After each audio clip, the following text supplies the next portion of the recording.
Hi, this is Dan, one of the Missouri Travelers, and we're in dry dock right now because we had some repairs we needed to do.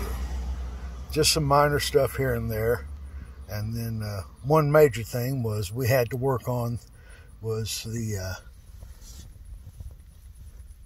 we've got some straps loose back there, you can see, on the freshwater tank.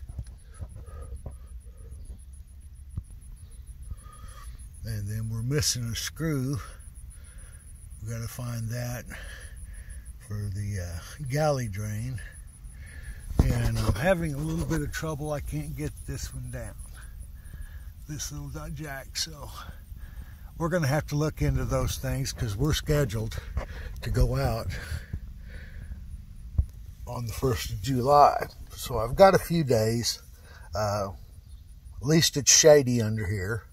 You know, that's one thing you could say.